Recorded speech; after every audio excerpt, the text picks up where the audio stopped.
So who's been coming to talk to you? What can you share about Germany and Israel possibly could be buying this aircraft? So the whole German industry's been by here. They've actually flown in the simulator. They've actually looked at the models, and we've had meetings with them about the requirements. And so over the last few years, we brought we took a 53K, completely broke it down, and put it into a C-17 and flew it to Ila, Berlin. It's the first time we've done that. We measured the aircraft almost 8 years ago to fit in a C-17. I'm proud to tell you that it fit perfectly like a glove, and I'm very proud of that. It has the same footprint as a 53E, but almost 3 times the power in that same footprint. We rolled it out of the C-17 and assembled it, and the Germans at Holzdorf were shocked at how quickly it came together. And there's a video of it flying in Ila, Berlin, where it's doing a pirouette down the runway, and it doesn't move at all. And I thought, gosh, our pilots are really better than I ever could be. And then I realized that their hands were up off the controls and that the aircraft was doing. So at least I don't feel so bad about being a pilot. Yeah, so you guys are going to be also possibly competing for Israel, but there's no real word yet. How's the discussions going there? So the Israelis have been by multiple times. They're very interested in this aircraft. They fly our 53s. They I think about 50 years ago, they ran a competition and they selected the 53D that they had, and it's a 2-engine version. I'm very proud of the way the Israelis have maintained that airplane in some of the most harshest conditions possible.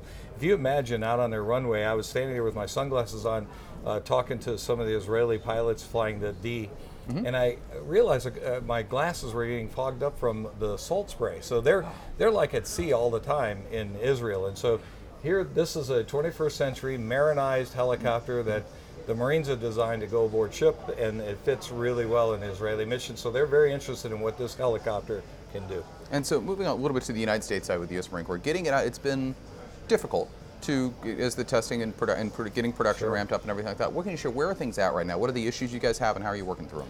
So with helicopter developments, and we started off with this aircraft in a very detailed development cycle, and we've got over 1,400 hours on the helicopter already. We have 20 aircraft in various stages of production going down the line, so we're in production. What we're doing is testing small things that are left over from the test program.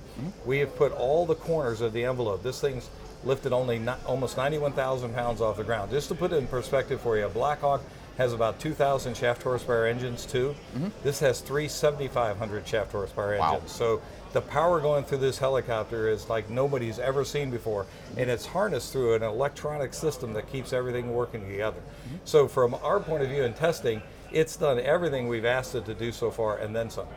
And so I know you guys have had some issues with hot gas ingestion and everything like that. How's the progress of a fix for that? Right. So every 3-engine helicopter, the way this works is you have 2 engines that go in the front and 1 in the back. Every 3-engine helicopter always has some sort of re-ingestion of hot air.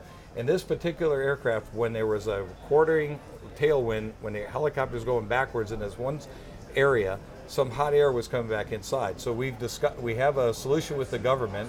We've agreed on the test plan. We're going to have that fixed. We'll have the solution in place in August and September. We'll test it and have this finished. So we're highly confident that we've already figured that out. It's only in that one small area. You know, one thing I will say as a plus for the program is that the Marine Corps has had a very solid deployment date of when they want to do the first one, and that really hasn't changed. It has not. So no. what does that say to the program's progress throughout testing, despite negative headline and issues? You guys are still moving along, it seems. Right, and so I would tell you that our customer hasn't lost any faith in us. In fact, they just awarded us 12 more 53Ks in just recently, like in the last 3 weeks. And so they're showing a lot of confidence that this aircraft is ready for production. And everything that aircraft is doing now, when we fly the test, we're putting the points even farther out, so the envelope that the pilot's flying will even be safer inside that envelope. So having a vote of confidence from our Congress and from our government is a big boost to the program. All right, Dan, thanks for the time. I really do appreciate you here at the show. Thank you. Appreciate it.